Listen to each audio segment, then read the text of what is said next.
நண்பர்கள் அனைவருக்கும் வணக்கம். இந்த வீடியோவில் நம்ம என்ன பார்க்க போகிறோம்னு சொல்லி பார்த்தீங்கன்னா, நம்ம சப்ஸ்கிரைபரில் நிறைய பேர் கேட்குற கேள்வி என்னென்னா, லேப்டாப் வச்சுருக்கோம் சார், ஆனால் லேப்டாப்பில் ரொம்ப ஹேங் ஆகுது, எங்களால் பார்த்தீங்கன்னா எடிட்டிங்கே பண்ண முடியலை அப்படின்னு சொல்லி நிறைய பேர் பார்த்தீங்கன்னா கேள்வி கேட்குறீங்க.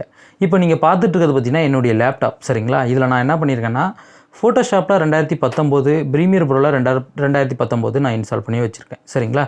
சரி, ஆனால் எல்லாரும் என்ன பண்ணுறோம் அப்படின்னா, ரொம்ப லேட்டஸ்ட் வெர்ஷன் இப்போ இருக்கக்கூடிய 2023 ஃபோட்டோஷாப் என்ன பண்ணுறோம், சாதாரணமான நம்ம லேப்டாப்பில் இன்ஸ்டால் பண்ணிடுறோம். ஆனால் அது என்ன ஆகும் அப்படின்னா, ஓப்பன் பண்ணும்போது ரொம்ப ஸ்லோவாக ரொம்ப ஹேங் ஆகி தான் ஓப்பன் ஆகும், சரிங்களா? ஒன்று உங்களுக்கு ரேம் பார்த்திங்கன்னா ஒரு 8 GB ஆட்டி இருக்கணும் லேப்டாப்பில், இப்போ இருக்க லேட்டஸ்ட் வெர்ஷனுக்கு, சரிங்களா? இப்போ நான் 2019 போட்டிருக்கேன், அப்படிங்கும்போது எனக்கு 4 GB ரேம் இருந்தாலே தாராளமாக போதும், சரிங்களா? வெர்ஷன் நீங்கள் வந்து கம்மியாக இன்ஸ்டால் பண்ணுங்கள். இப்போ நான் வந்து ஃபோட்டோஷாப்பில் 2019 வச்சுருக்கேன், சரிங்களா? இது எனக்கு ரொம்பவே சூப்பராக பார்த்தீங்கன்னா இருக்குது ஒர்க் பண்ணுறதுக்கு. இதில் கூட நான் என்ன பண்ணியிருக்கேன், ஒரு பிக்சர் வந்து டிஜிட்டல் பெயிண்டிங்க்கு எடிட்டிங்கில் நான் இதில் வந்து எடிட் பண்ணி வச்சுருக்கேன், சரிங்களா? இதை என்ன பண்ணுறேன், உள்ளே ஓப்பன் பண்ணிக்கிறேன்.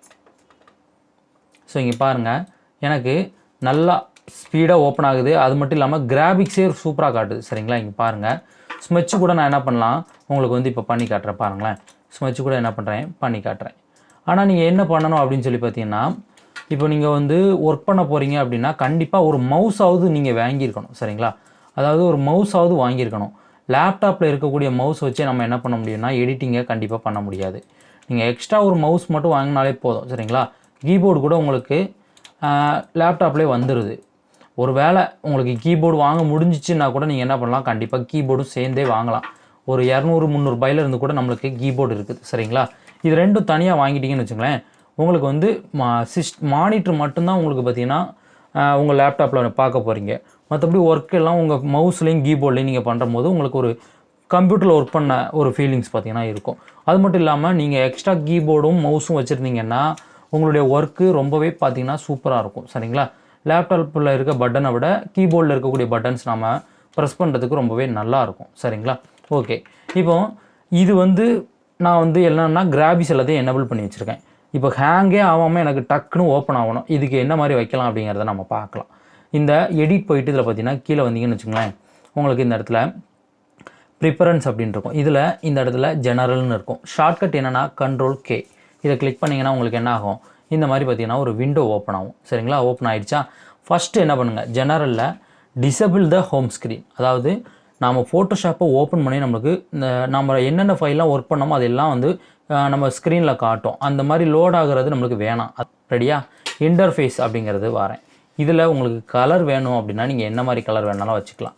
உங்களுக்கு தேவைன்னா நீங்கள் மாற்றிக்கலாம், இல்லைன்னா நீங்கள் என்ன பண்ணலாம், இதை விட்டுடலாம். அடுத்து ஒர்க் ஸ்பேஸ் அப்படிங்கிறதுக்கு வரேன். இதில் பார்த்தீங்கன்னா இந்த லார்ஜ் டேப் அப்படின்றத எடுத்து விட்ருங்க. இது கொஞ்சம் இந்த இடத்துல பெருசாக காட்டும், இந்த டிக்கை எடுத்து விட்டால் கொஞ்சம் சின்னதாகும். இவ்வளோ தான், இதில் வேறு எதுவுமே இல்லை, சரிங்களா? அடுத்து டூல்ஸ் வாங்க. இங்கே முக்கியமாக நீங்கள் கவனிக்க வேண்டியது எனேபிள் ஃப்ளிக் பேனிங் அப்படின்றக்கா. இந்த டிக்கி இருந்துச்சுன்னா டிக்கை எடுத்து விட்டுருங்க, ஒன்று. ரெண்டாவது, இந்த அனிமேட்டட் ஜூம் அப்படின்னு இருந்தால் அதை எடுத்து விட்டுருங்க, சரிங்களா? உங்களுக்கு அப்போ தான் இந்த ரெண்டு இல்லாமல் இருந்துச்சுன்னா ரொம்பவே பார்த்திங்கன்னா நல்லாயிருக்கும், சரிங்களா? இந்த ஃப்ளிக் பேனிங் எப்படின்னா என்னென்னா, ஃபோட்டோவை நம்ம கிளிக் பண்ணிவிட்டு இப்படி ட்ராக் பண்ணோம்னா அப்படியே ஒரு நிலையாக நிற்காமல் அவ்வளோ பாட்டு போய்கிட்டே இருக்கும், சரிங்களா? அதுதான். அடுத்து என்ன பண்ணலான்னா இந்த ஃபைல் ஹேண்ட்லிங் அப்படிங்கிறது வாங்க. என்கிட்ட நிறைய பேர் கேட்டது என்னென்னா, சார் நான் லேப்டாப் வச்சுருக்கேன், டிஜிட்டல் பெயிண்டிங் ஒர்க் பண்ணேன், ஆனால் எனக்கு சேவ் ஆகலை சார் அப்படின்னீங்க. என்ன ஃபோட்டோஷாப் பயன்படுத்துகிறீங்க அப்படின்னு கேட்டால் 7.0 சொன்னாங்க, சரிங்களா? நீங்கள் குறைஞ்சது ஒரு சிசியில் 2013 இருக்குது, இல்லை CS6 இருக்குது, இல்லை சிசி 2014, 15 இந்த மாதிரி இருக்குது. குறைஞ்ச வெர்ஷன் நீங்கள் வந்து பயன்படுத்துங்க. இந்த ஆப்ஷன் உங்களுக்கு எல்லாத்துக்குமே இருக்கும். இதில் இந்த இடத்துல ஃபைல் சேவிங் ஆப்ஷன் அப்படின்னு இருக்கா, இதில் எல்லாத்தையும் டிக் பண்ணிவிட்டு இந்த இடத்துல பார்த்தீங்கன்னா 10 மினிட்ஸ் இருக்கும், 5 மினிட்ஸ் நீங்கள் ஆன் பண்ணிடுங்க.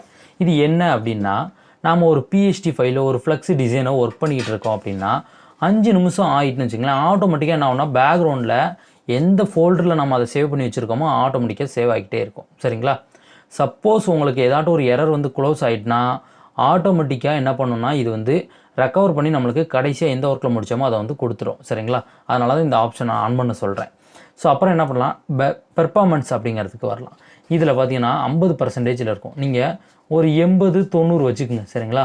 ஒரு 80-85 வச்சுக்கலாம், நல்லா தான் இருக்கும், சரிங்களா? நான் ஒரு என்ன பண்ணுறேன், 80 ஒரு 85 வச்சுக்கிறேன், சரிங்களா?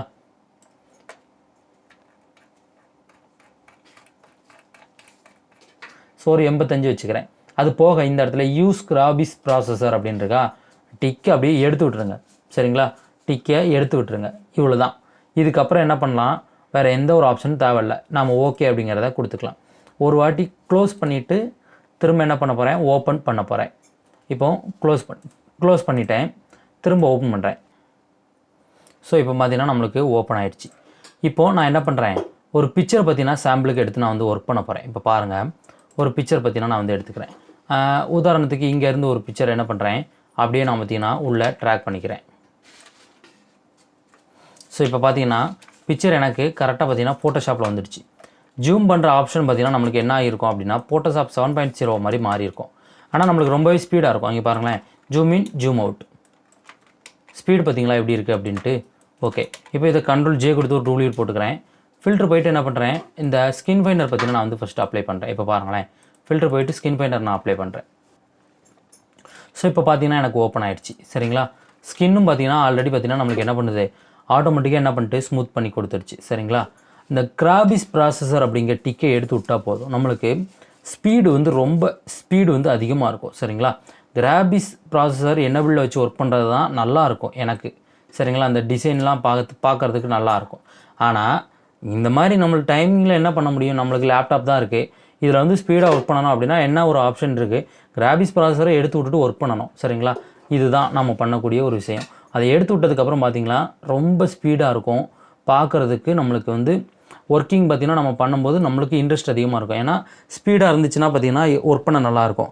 ஒரு சிஸ்டத்தில் நம்ம ஒர்க் பண்ணிகிட்டு இருக்கும்போது ரொம்ப ஹேங் ஆகி ரொம்ப ஸ்லோவாக இருந்தால் நம்மளால் பார்த்திங்கன்னா கண்டிப்பாக ஒர்க் பண்ண முடியாது. சரிங்களா, ஸோ இப்போ பார்த்திங்கன்னா எனக்கு ஸ்கின் பெயிண்டர் பார்த்திங்கன்னா எனக்கு பிக்சருக்கு பார்த்திங்கன்னா அப்ளை ஆகிடுச்சு. சரிங்களா, ஒரு சிஸ்டத்துலேயோ இல்லை ஒரு லேப்டாப்லேயோ நம்ம ஒர்க் பண்ணிகிட்டு இருக்கோம் அப்படின்னு வச்சுங்களேன், நம்ம வந்து ஒர்க் பண்ணும்போது ஸ்பீடு வந்து அதிகமாக இருந்தால் தான் நம்மளால் பார்த்திங்கன்னா ஒரு ஒர்க்கை பார்த்திங்கன்னா கண்டினியூ பண்ண முடியும். ரொம்ப ஸ்லோவாக இருந்து ஹேங் ஆனிச்சுன்னா நம்மளுக்கு எந்த ஒரு ஒர்க்குமே பார்த்திங்கன்னா பண்ண முடியாது. சரிங்களா, இந்த மாதிரி நீங்கள் ஆப்ஷனை மாற்றி வச்சுட்டு பார்த்திங்கன்னா ஒர்க் பண்ணுங்கள். ரொம்பவே பார்த்திங்கன்னா ஒர்க் பண்ணுறதுக்கு ரொம்பவே நல்லா இருக்குது. சரிங்களா, என்னுடைய லேப்டாப்பில் தான் பார்த்திங்கன்னா நான் என்ன பண்ணியிருக்கேன், இப்போ ஒர்க்கிங் பண்ணிக்கிட்டு இருக்கேன். இன்னொன்று நம்ம சப்ஸ்கிரைபரில் நிறைய பேர் கேட்குறது இந்த ஸ்டைல் கலெக்ஷன் எப்படி சார் நம்ம உள்ளே கொண்டு வரது, லிங்க் கொடுங்க சார் நிறைய பேர் கமெண்ட்டில் கேட்டிருக்கீங்க. இந்த கீழே லிங்க் கொடுத்துருக்கேன், நீங்கள் வேணும்னா டவுன்லோட் பண்ணிக்கிடுங்க. ஒன்றும் இல்லை, நீங்கள் டவுன்லோட் பண்ணிவிட்டு இந்த மாதிரி ஓப்பன் பண்ணுங்கள். இதில் இருக்கா எல்லாத்தையும் மார்க் பண்ணி அப்படியே ஃபோட்டோஷாப்பில் ஓப்பன் பண்ணி இந்த இடத்துல டாப் இருக்குது பார்த்தீங்களா, டாப்பில் கொண்டு வந்து விட்டால் போதும். இப்போ இதில் நான் என்ன பண்ணுறேன், விண்டோஸ் அப்படிங்கிறத கிளிக் பண்ணிவிட்டு இதில் ஸ்டைல் அப்படிங்கிறத எடுத்துக்கிறேன். சரிங்களா, இந்த இடத்துல வந்துடுச்சா, ஸ்டைல் வந்துடுச்சு. ஆனால் கீழே எந்த ஒரு கலருமே இல்லை. இப்போ என்ன பண்ணுறேன், இது எல்லாத்தையும் மார்க் பண்ணிவிட்டு அப்படியே என்ன பண்ணுறேன், டேரெக்டாக பார்த்தீங்கன்னா ட்ராக் பண்ணி ஃபோட்டோஷாப் டாப் இருக்குது பார்த்தீங்களா, டாப் அப்படின்னா இது உள்ளே கொண்டு வந்து விட்டோம்னு வச்சுங்களேன், நம்மளுக்கு அழகாக எல்லாம் உள்ளே வந்துடுச்சா. இப்போ பாருங்கள், எல்லா ஸ்டைல் கலெக்ஷனும் எனக்கு வந்துடுச்சு. சரிங்களா, உதாரணத்துக்கு இப்போ ஒரு டெக்ஸ்ட்டு கூட நான் என்ன பண்ணுறேன் உங்களுக்கு டைப் அடித்து காட்டுறேன் பாருங்கள். ஸோ இப்போ இதில் பார்த்தீங்கன்னா ஒரு நேம் டைப் அடித்து வச்சுருக்கேன். இப்போ இதுக்கு ஒரு கலர் ஃபில் பண்ணுறதுக்கு பாருங்களேன், ஃபில் பண்ணுறேன் பாருங்களேன். நார்மலாக நம்ம இதிலேருந்து ஒரு கிளிக் பண்ணால் போதும், ஆட்டோமேட்டிக்காக என்ன பண்ணணும்னா அழகாக நம்மளுக்கு தேவையான கலர்ஸை பார்த்திங்கன்னா இதில் வந்து ஃபில் பண்ணிக்கணும். சரிங்களா, இவ்வளோ தான். இது வந்து நிறைய பேர் கேட்டிருக்கீங்க, லிங்க் கீழே இருக்குது. நீங்கள் எந்த ஃபோட்டோஷாப்பாக இருந்தாலும் இழுத்து இப்படி கொண்டு வந்து டாப்பில் இந்த இடத்துல விடுங்க, உங்களுக்கு உள்ளே ஆட்டோமேட்டிக்காக வந்துடும். சரிங்களா, இருக்க கலெக்ஷன் எல்லாமே உங்களுக்கு கொடுத்துருக்கேன். இதில் பாருங்கள், இதில் என்கிட்ட இருக்க எல்லா உங்களுக்கு வந்து வந்துடும். லிங்க் கீழே கொடுத்துருக்கேன், வேணும்னா நீங்கள் வந்து ஃப்ரீயாகவே டவுன்லோட் பண்ணிக்கலாம். ஸோ இந்த எஃபெக்ட் பாருங்களேன், நல்லா பார்த்தீங்கன்னா ஒரு பூ டிசைனில் இருக்கக்கூடிய ஒரு எஃபெக்ட் மாதிரி பார்த்திங்கன்னா இருக்குது. இதெல்லாம் பார்த்திங்கன்னா ஒரு டிஃப்ரெண்ட் எஃபெக்டில் இருக்கும். சரிங்களா, உங்களுக்கு எது வேணுமோ நீங்கள் தாராளமாக பார்த்திங்கன்னா இதிலேருந்து எடுத்து யூஸ் பண்ணிக்கலாம். ஓகே, லிங்க் வந்து கீழே டிஸ்கிரிப்ஷனில் இருக்குது, நீங்கள் கிளிக் பண்ணி டவுன்லோட் பண்ணிக்கிடுங்க. எடிட்டிங் பண்ணும்போது நம்மளுக்கு ஒரு சுலவான சிஸ்டம் இருந்ததுன்னா நான் நல்லா பண்ணியிருப்பேன், லேப்டாப் இருந்தாலும் என்னால் பண்ண முடியலை. ஸோ அது மட்டும் இல்லாமல் இப்போ பார்த்திங்கன்னா ஒரு வேகம் டேப்லெட் ஏதாட்டி இருந்துச்சு அப்படின்னா நான் பார்த்திங்கன்னா நல்லா பண்ணியிருப்பேன். வேகம் டேப்லெட் இல்லாத காரணத்தெல்லாம் பார்த்திங்கன்னா என்னால் இந்த டிஜிட்டல் பெயிண்டிங் நல்லா பண்ண முடியலை. இந்த மாதிரிலாம் பார்த்திங்கன்னா நாம் என்ன பண்ணலான்னா இந்த மாதிரி கவலைப்பட தேவையில்லை. சரிங்களா, நாம் முடிஞ்ச வரைக்கும் என்ன இருக்கோ அதை வச்சு ஒர்க் பண்ண கற்றுக்கணும். சரிங்களா, முடிஞ்ச வரைக்கும் நீங்கள் எது இருக்கோ அதை வச்சு ஒர்க் பண்ண கற்றுக்கணும். அப்போ தான் பார்த்திங்கன்னா நம்மளுக்கு ஒரு ஒர்க் பண்ணுறதுக்கு இன்ட்ரெஸ்ட் இருக்கும். ஸோ அது இருந்தால் தான் நம்மளால் பண்ண முடியும், இந்த ஒர்க் நம்மளால் பண்ண முடியாது, இந்த மாதிரிலாம் நாம் வந்து நம்ம மைண்டை நாமளே பார்த்திங்கன்னா என்ன பண்ணக்கூடாதுன்னா இந்த மாதிரி பார்த்திங்கன்னா மாற்றக்கூடாது. நம்மளால் முடியும், இதை வச்சு பண்ணுவோம் அப்படின்னு ஒரு தைரியத்தோடு நீங்களே உங்கள் மைண்டை மோட்டிவேட் பண்ணிவிட்டு பார்த்திங்கன்னா எடிட்டிங் பண்ண ஆரம்பிக்கணும். அப்போ தான் உங்களால் நல்ல ஒரு எடிட்டிங் பண்ண முடியும். சரிங்களா, ஓகே ஃப்ரெண்ட்ஸ், இன்னும் அடுத்து வர வீடியோக்களில் பார்த்தீங்கன்னா நிறைய பார்த்தீங்கன்னா நம்ம சப்ஸ்கிரைபர் கமெண்ட் பண்ணியிருக்கீங்க. கமெண்ட்டுக்கு ஏற்ற மாதிரி வீடியோஸை பார்த்தீங்கன்னா நாம் டெய்லியும் பார்த்தீங்கன்னா அப்லோட் பண்ணுவோம். சரிங்களா? Okay friends.